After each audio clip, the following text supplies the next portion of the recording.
everyone, welcome back to another video. So hopefully the video quality is a little bit better now. I just got a new phone and that's what I plan to use to film moving forward. So what we're going to do today, or in this episode, is actually start putting some paint down on the old Mark II here. So off camera, I went ahead and did some additional sanding. I got all of the edges blended in where I had wire wheeled for removing the seam sealer. So all that should be good to go, and this thing should be ready to finally receive some new paint. So all the paint stuff is coming in today, and I don't think I'll get to actually spraying paint today, but in the next couple of days, I can come in and actually put down some primer and get this thing ready for its new finish and the new life that's being breathed into this engine bay. So before I do any of the new paint work, I need to clean the engine bay, as there's still quite a bit of dust and grime and everything from the sanding process. And I also need to mask the rest of the car. Now, my painter buddy Dave, who I've been chewing his ear off with all of the questions and everything that I've had about this process, he was kind enough to bring over this masking film. And this is what I'll mask the rest of the car with, all of the nice paint, Quicksilver paint, here on the nose, on the doors, on the rest of the chassis.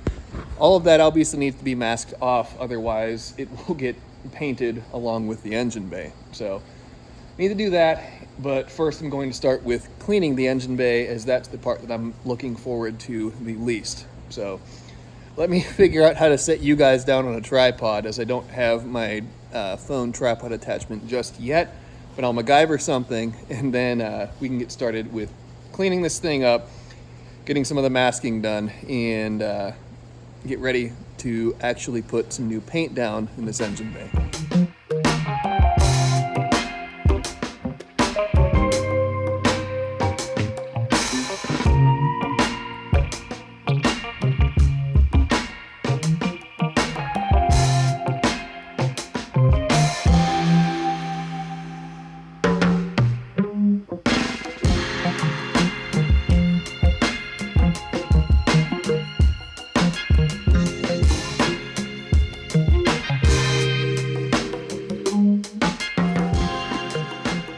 Nice little ghetto phone mount for the tripod. But anyways, over to this. Everything is now swiped down with acetone. It's as clean as I can get it, and I'll more than likely do a final cleaning before I get ready to actually spray paint, just to make sure that I really got everything as clean as I possibly could. But I was pretty diligent, as I was just swiping everything with acetone, and I feel pretty good about it. So what I need to do now is right here and right here. I believe those are the only two, but I have two broken bolts that I need to fix those before we put any paint down and I end up destroying the new paint. So what I'm going to do is drill those out and put rib nuts in their place. That'll solve the thread issue, and although it won't be uniform throughout the entire engine bay, that'll be good enough, and I'll be happy with it, and everything will work out. So this one I'll need to grind down before I can actually start drilling and putting the new rib nut in there. This one broke off pretty flush. It has a little bit of a convex portion to it, so I'll probably grind that down as well. But center punch, drill, so on and so forth, and put some new threads in there. Well, my two rib nuts are put in place on the Mark II. We have the one right here and the one right there, and they have pieces of paper towel stuffed in them right now, as I'm putting a little bit of primer and then some, it's just in a can, here it is, this truck bed liner stuff right here. So waiting for the primer to dry, and then all will be well there. But in the meantime, all of my paint supplies have arrived. And here is what I decided to purchase. So going from left to right, We have 2 tubes of beige seam sealer, and all this stuff pretty much from this line to the left are all SEM or SEM products rather. I know a lot of people have really good luck with this stuff, and I wanted to give it a try on this project. So I went with beige seam sealer as that's close to the factory seam sealer that was used on that car. We have some etching primer, and this will go on the bare metal just to make it happy that way. We have regular primer, pretty self-explanatory. And then we have gray Steel It. And this is the first time that I will have used Steel It on anything. And I think it was in one of Jimmy Oak's videos that they used it on the cage for one of his drift cars. And I really like the appearance and really like the aesthetic that it provides. So I figured why not give it a shot on this and see how I like it there. So I went with the gray as opposed to the black, just because it should come reasonably close to matching the paint color on the car. So we'll see when the time comes and once the paint's actually put down how close it does match and if it looks kind of odd, kind of stupid or anything, but it's an experiment. We'll see what happens. And then moving to the right more, pretty self-explanatory. I have 2 different tapes right here. The green tape is for rough surfaces, the blue tape is pretty universal. And then we have 2 different sizes of acid brushes to help apply the seam sealer. So all of this stuff right here will hopefully turn this old crusty engine bay into something that's a little bit more sightly, a little bit more pretty, and I'm not going to use the term beautiful, as I don't think that I can achieve beauty with this paint work, but something that's at least acceptable and something that I can be proud of with this old car. Well, it's finally time now to take some of that plastic masking sheeting and apply it to the car. So pretty much from the door right here or somewhere in this area back, as well as this whole nose of the car and the upper core support, all of that stuff. All of that will end up getting masked off, as that's nice fresh paint, or nice paint. I shouldn't say it's fresh, it's very old at this point in time. But that's the stuff that I don't want to get the new paint onto. So I'll mask all of that, and then we'll be just one final cleaning away from actually putting new materials on this thing.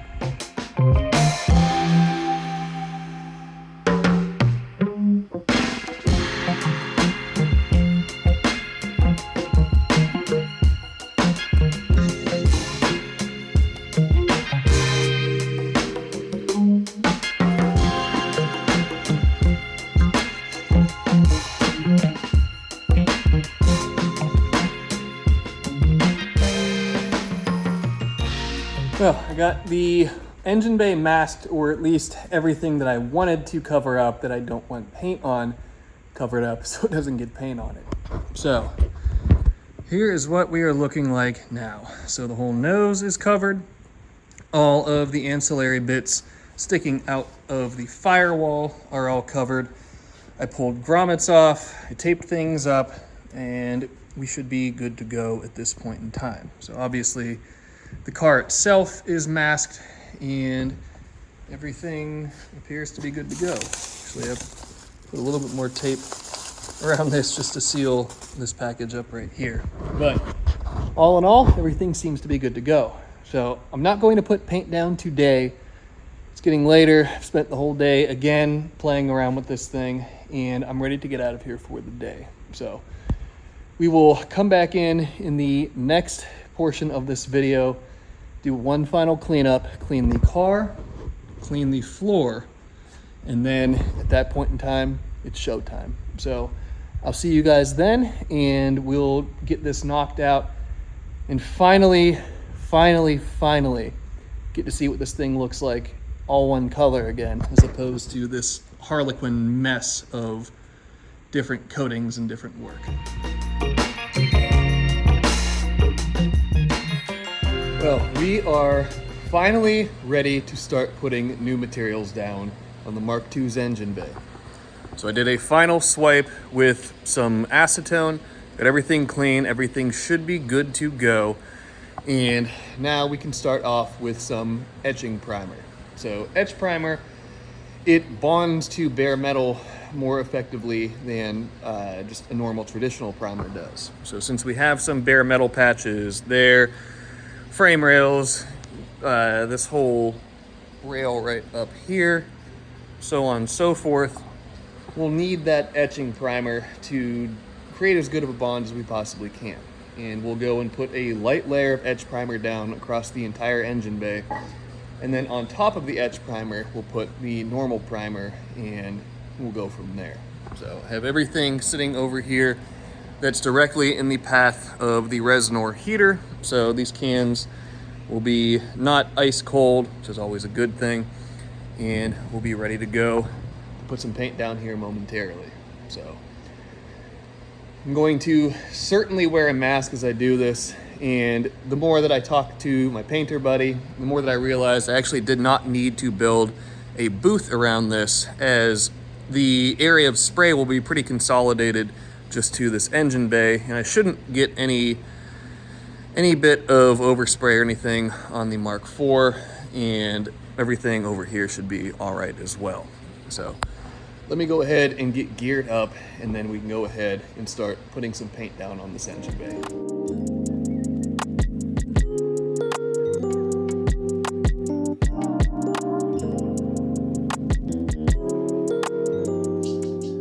We have 2 coats of etch primer put down on the engine bay here, and you're supposed to do light coats with this so you can still see some of the bodywork and everything else shining through the primer. So I'm going to let this dry for a little while and then come back in. It's time to put actual primer down on top of it.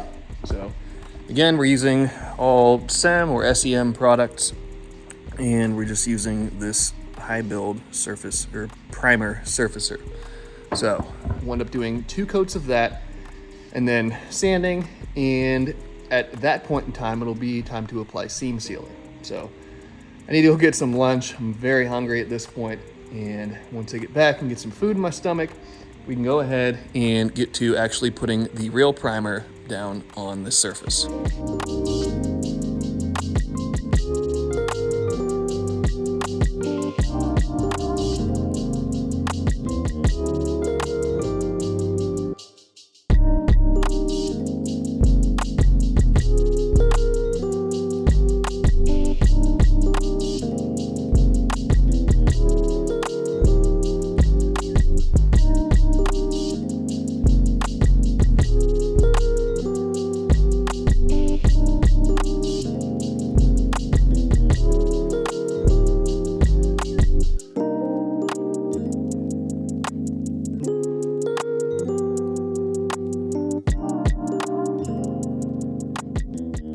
Well, the 2 layers of primer are now applied to the Mark II's engine bay.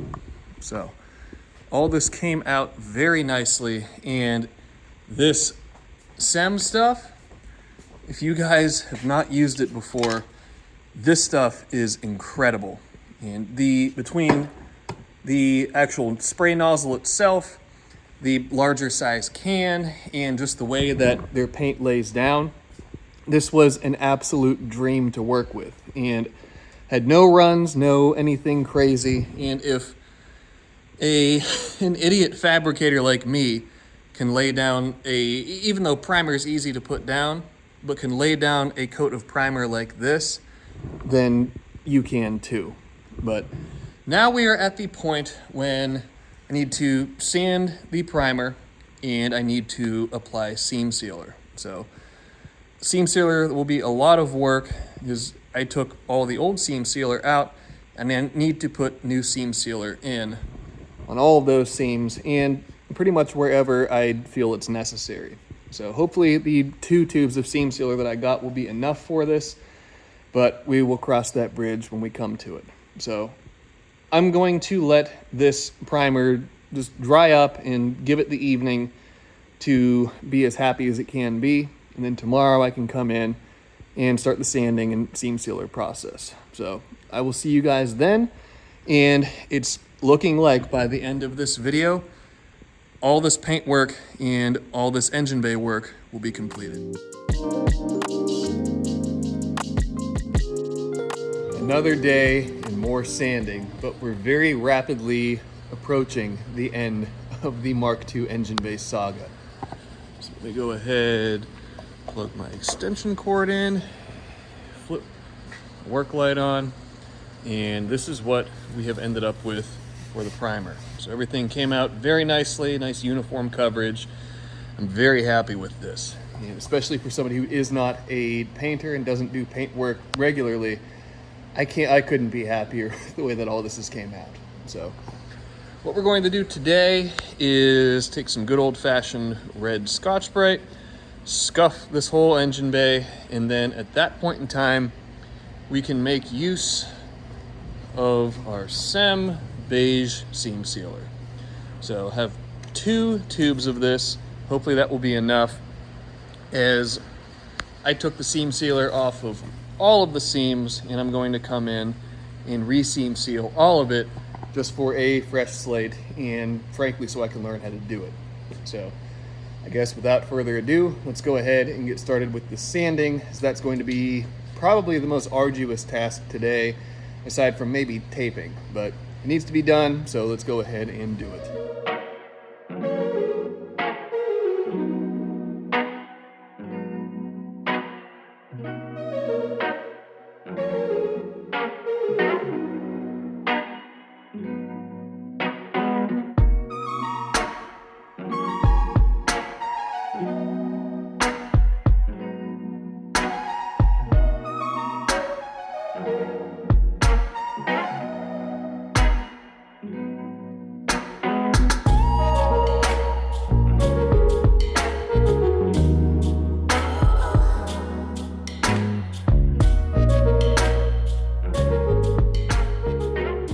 The engine bay is now all masked for seam sealer, and the time has come to put it down. So I have to think about this for a minute as to where I want to start, how I want to do this. But we're going to go around the tops of the strut towers, actually adding some seam sealer in there that was not there before. Along these seams, both in front and rear of the strut towers.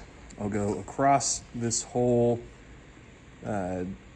flange right here, from side to side, up the sides right here. Pretty much everywhere where there is a seam is going to get some seam sealer.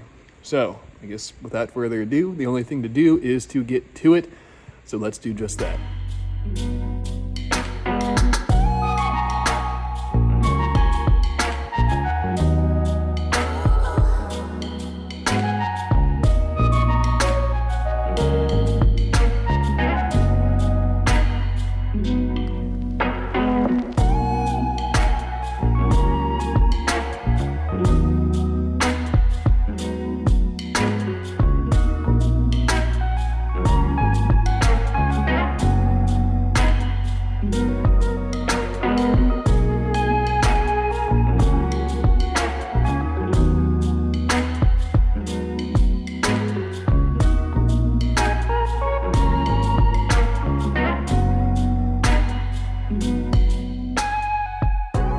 The seam sealer is applied and is now drying. So here's what we ended up with. And it certainly isn't the prettiest seam sealer that's ever been laid down, but for the amount of experience that I have with it, I'm very happy with the end result. So we're wrapped around all the way around the strut towers, around the top on both sides, down through these areas here, underneath of the firewall, and pretty much everywhere that you see tan/beige is where I put seam sealer down. So once the seam sealer dries, then it will be time to do a final cleaning, and it's time to start applying Steelit to the engine bay. But I need to let this dry for a bit.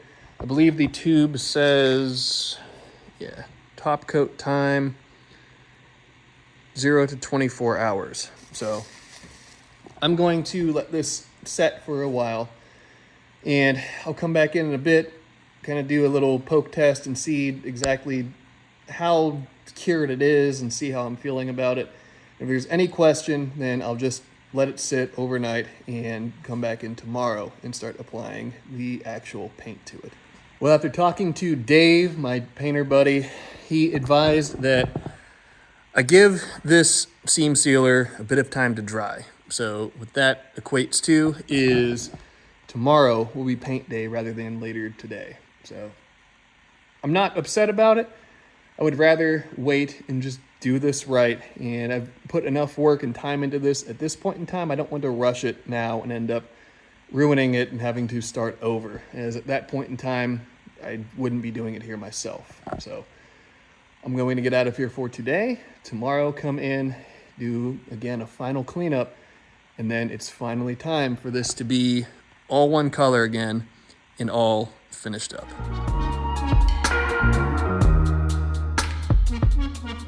Well, today is finally the day. We are going to put the top coat or put the actual color down on the Mark II's engine bay. So, as always, the Resinor is kicked on this time of year. The cans of Steel It are sitting and warming up currently. And I have a full new camera rig, which I guess let's see if we can see it in the reflection here. There we go. So we have the iPhone, we have the handle, we have microphone with a little windsock wind diffuser thing. So we'll see how the microphone works. Hopefully it isn't a steaming pile of you-know-what, but that's to be determined, I guess, when I get to the actual post-processing portion of this. So it's like deja vu. Plug the extension cord in, flip the light on, and once the shop warms up a little bit more, I'll go ahead and wipe this thing down once more, and then it's time to start putting some color down.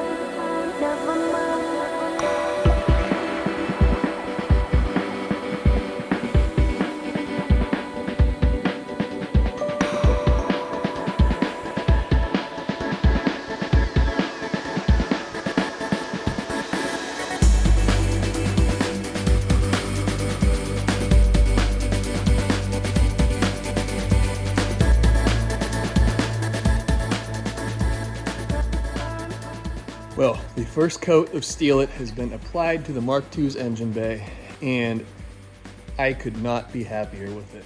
This stuff lays down really nice. It's really easy to use.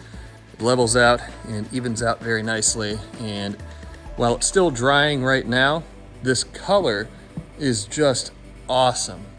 And this kind of little bit darker gray that it ends up being is exactly what I wanted, and I think it'll play off really well against the Quicksilver paint that the car is actually painted.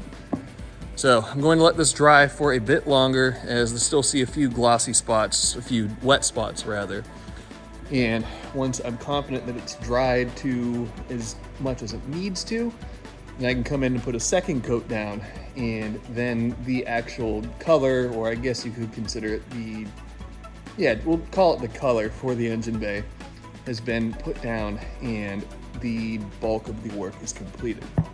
Now I still have to determine if I want to clear coat this or not. I'll determine that once everything is dry and I can see what the finish actually ends up being. But for right now, I could not be happier with this, and all of the hard work seems to have been worth it.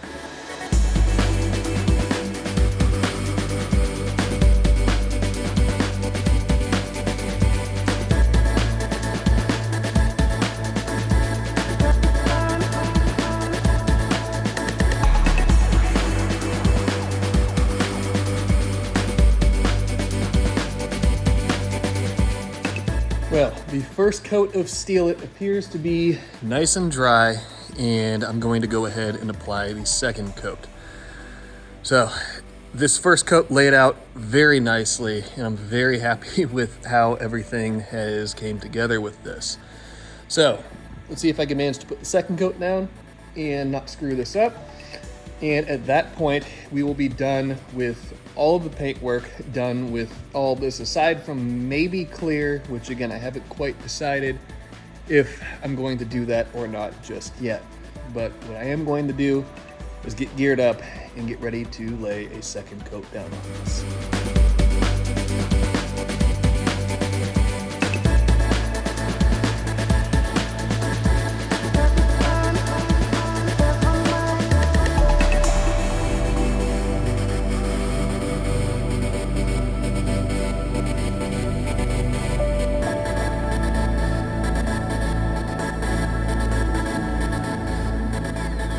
Well, the shop is aired out, so it doesn't feel like I'm standing in the middle of a chemical plant any longer. But most importantly, the second coat of Steal-It has been applied, and the paintwork, at least the bulk of the paintwork, is done on the Mark II. So it doesn't look a whole lot different than the first coat. We just have a second layer of Steal-It down. And there's a couple areas I'll more than likely do a little bit of touch-up work to, as just me being a little bit clumsy. I touched a couple of areas that were wet, and I need to just spray a little bit more on those to kind of clear them up. But overall, this thing came out very nicely. I'm very, very happy with the finished product. I'm very happy with having learned new skills and learned how to be patient for something like this that is not a massive interest of mine and is really not my forte and not something that's in my wheelhouse. So I learned how to prep, how to paint, how to do all those things. And granted, the materials that I was using, I'm not using some crazy House of Colors, like multi-stage candy paint or something like that. But for a rattle can job, I'm pretty happy with this, and I'm happy with what I was able to accomplish. So everything, again, looks like it laid out pretty nice and even. Granted, I won't be able to see if there's any tiger striping or anything like that until this thing's out in the sun, which will be quite a while. But at least at this point in time, I can finally take a deep breath between the fact there's no more paint fumes in here and that this massive portion of this project is completed. Take a deep breath, take a step back, relax, bask in the glory of a big finished portion of the project, and then start moving forward with the other portions of it. So I'd like to give a huge, huge, huge thank you to my good friend Dave for putting up with all my dumb questions about paint and prep and everything else. And he actually even came out here one day to do a consult with me on this car, just to answer some of the questions that I had and to come and visit us. It had been a while since I had seen him. So Dave, thank you very much for your assistance with this. If it was not for you, I probably would have ended up screwing this thing up, or screwing it up worse than I have. But yeah, thank you very much, man. And it means the world to me that you took the time out of your day to come out here to help me with this, and can't wait to get your neon here in the shop to knock out some other cool parts for it. But with this paint work done and me at a standstill until this dries, and I'm going to give it a few days to dry to actually do it correctly so it cures up right, that's going to be the end of this one. So thank you guys very much for tuning in throughout this entire process, for tuning in for all the other videos, and hopefully you guys like this new camera setup, the new more cinematic, or the new, what's the words I'm looking for? The cinematic videography that will now be a staple of this channel.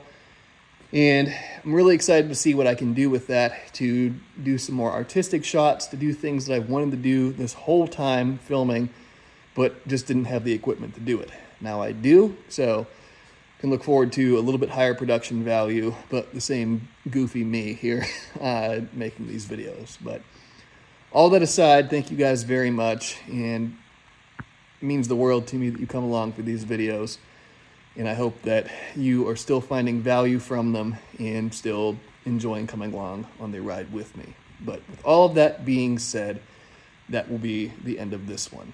So as always, be sure to subscribe, leave a like, leave a comment, and I'll see you guys in the next episode.